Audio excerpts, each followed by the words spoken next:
नमस्कार दर्शकों, मैं हरगोविंद सिंह लोधी। आप देख रहे हैं आपका अपना news channel Bundelkhand news 24 express. तो तीर्थ दर्शन योजना शुरू और हम लोगों ने तय किया है कि पहले दिन जब ट्रेन जाएगी तो उसमें मुख्यमंत्री भी और हम सब मंत्री भी साथ में चलेंगे। मंत्री भूपेंद्र सिंह ने सौंपे 3,912 पीएम आवासों के स्वीकृति पत्र। वरोदिया नगर पालिका को 33.71 करोड़ की सौगातें दी है। मध्य प्रदेश शासन के नगरीय विकास और आवास मंत्री भूपेंद्र सिंह ने वरोदिया कला नगर परिषद क्षेत्र के 3,912 हितग्राहियों को प्रधानमंत्री आवास योजना के स्वीकृति पत्र प्रदान किए हैं और मंत्री सिंह ने वरोदिया कला में 3 हाई मास्क लाइट का लोकार्पण और नगर परिषद को 3 ट्रैक्टर सौंपने के साथ ही लगभग 33.71 करोड़ की सौगातों की झड़ी लगा दी। प्रधानमंत्री आवास योजना के तहत 3,912 परिवारों को स्वीकृति पत्र प्रदान करने हेतु आयोजित समारोह में मंत्री भूपेंद्र सिंह ने कहा, इन आवासों के निर्माण की कुल लागत 98 करोड़ रुपए है और अपना पक्का मकान बनाने के लिए प्रत्येक परिवार को 2.5 लाख रुपए मिलेंगे। इस सभी हितग्राहियों के खाते में 1 लाख रुपए की पहली किस्त 15 अप्रैल तक पहुंच जाएगी और यह मकान हितग्राहियों को स्वयं बनाना है, इसलिए राशि उनके खाते में पहुंचेगी और कहीं चक्कर नहीं लगाने पड़ेंगे। मंत्री सिंह ने कहा है कि किसी को भी 1 रुपया नहीं दे, क्योंकि सरकार ने दलालों और बिचौलियों के रास्ते बंद कर दिए हैं। साथ ही यह भी अनुरोध है कि मकान बनाने के लिए मिली राशि को किसी और काम में खर्च न करें।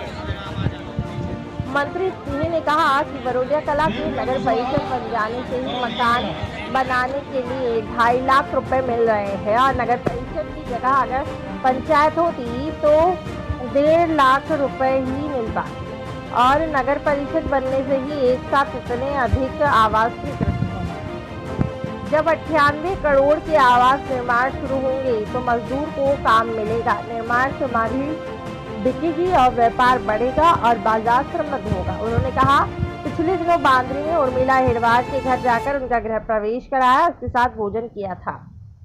वरोदिया कला में अहिरवार समाज से जो सबसे पहले अपना मकान बनाएगा उसके यहाँ स्वयं जाकर गृह प्रवेश कराएंगे और भोजन भी करेंगे। मंत्री ने कहा कि मध्य प्रदेश में 50 साल और देश में 60 साल कांग्रेस ने राज किया है, परंतु किसी गरीब का पक्का मकान नहीं बनाया गया और कांग्रेस के समय साल में 2-4 कुटीर ही मंजूर हो पाई थी और कुटीर बनाने के लिए इतनी कम राशि मिलती थी कि जानवर के रहने की सार भी नहीं बन सकती थी। उन्होंने कहा कि क्षेत्र के हर गरीब परिवार को पक्का मकान दिलाना उनका संकल्प है।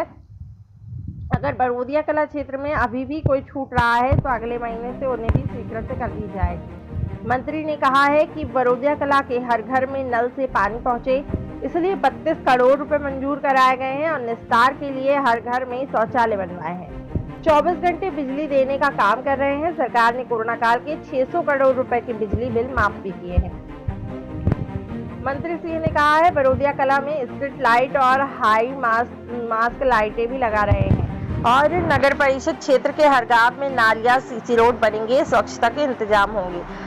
3 हाई मास्क लाइट का लोकार्पण कर रहे हैं। नगर परिषद को 3 ट्रैक्टर की चाबी सौंप रहे हैं और मंत्री भूपेंद्र सिंह ने सीएमओ को निर्देश दिए हैं कि कहीं भी पेयजल की कमी नहीं होनी चाहिए, इसलिए जितनी भी जरूरत हो पानी के टैंकर की व्यवस्था की जाए, जहां जितनी बोरिंग की आवश्यकता पड़े कराई जाए। मंत्री सिंह ने संबल योजना के तहत हितग्राहियों को 4 लाख रुपए के चेक प्रदान कर दिए हैं और कहा है कि प्रदेश की भाजपा सरकार ने मुख्यमंत्री कन्यादान योजना की राशि अब 55,000 रुपए कर दी है। पिछले कार्यकाल में हमने खुर्रे विधानसभा क्षेत्र में 951 विवाह संपन्न कराए थे और इस बार शुभ मुहूर्त में मालथौन में मुख्यमंत्री कन्यादान योजना के तहत समारोह पूर्वक विवाह संपन्न होंगे। मुख्यमंत्री तीर्थ दर्शन योजना को मुख्यमंत्री शिवराज जी ने पुनः शुरू किया है। अगले माह 18 अप्रैल को पहली ट्रेन बनारस के लिए रवाना होगी, जिसमें मुख्यमंत्री जी रहेंगे और हम भी। सरकार ने यह भी निर्णय लिया है कि हवाई जहाज से भी तीर्थ दर्शन कराए जाएंगे। इन दोनों योजनाओं का लाभ लेने के लिए अभी से पंजीयन करना शुरू कर दें। वरोदिया कला नगर परिषद में सौगातों की झड़ी लगी है। मंत्री भूपेंद्र सिंह ने वरोदिया कला में अपने संबोधन के बीच सौगातों की झड़ी लगा दी। उन्होंने नगर परिषद को 32 लाख रुपए की जेसीबी मशीन, 25 लाख रुपए की फायरदारी और 19 लाख रुपए की स्काईलिफ्ट और 5 लाख की स्वांगिंग मशीन, सड़कों के निर्माण हेतु 2 करोड़, नाली निर्माण हेतु 1 करोड़, वैष्णव देवी पहुंच मार्ग हेतु 50 लाख और तालाब सौंदर्यीकरण हेतु 12 करोड़, पार्क निर्माण के लिए 7 करोड़ और खेल मैदान के लिए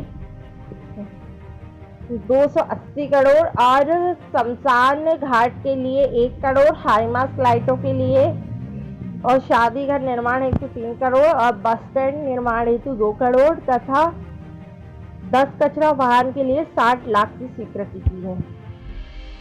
जैसा गरीब बेचारा पहले था वैसा गरीब था। आज गरीब को हम 2.5 लाख का मकान दे रहे हैं, हर गरीब को 2.5 लाख का मकान, और इतनी बड़ी संख्या में मकान। पहले साल में 2-4 कुटी हो गई, पहले मिलते थे 15,000 कुटी के, फिर मिलते थे 35,000, अब 15,000 में तो जानवर भी नहीं रह सकते। 15,000 की कुटी में तो आदमी क्या रहेगा।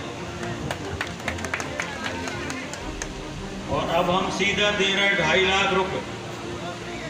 वो 18 तारीख को बनारस जाएगी। बनारस में भगवान विश्वनाथ का मंदिर देखने के लिए बनारस जाएगी। फ्री में जाना, फ्री में आना, खाना, सब कुछ। तीर्थ दर्शन योजना शुरू। और हम लोगों ने तय किया है कि पहले दिन जब ट्रेन जाएगी तो उसमें मुख्यमंत्री भी और हम सब मंत्री भी साथ में चलेंगे। तो सब लोग बनारस साथ में चलेंगे, भगवान विश्वनाथ के दर्शन करेंगे, गंगा जी में स्नान करेंगे। और ये योजना भी शुरू कर दी फ्री में। इसमें अब कोई पैसा किसी को 1 रुपया नहीं लगेगा। और उसमें एक चीज और कर दी है कि कुछ जगह हम लोग अब हवाई जहाज से भी तीर्थ दर्शन कराएंगे। हवाई जहाज से, तो हवाई जहाज भी फ्री। हवाई जहाज में कोई किराया नहीं लगेगा, फ्री हवाई जहाज।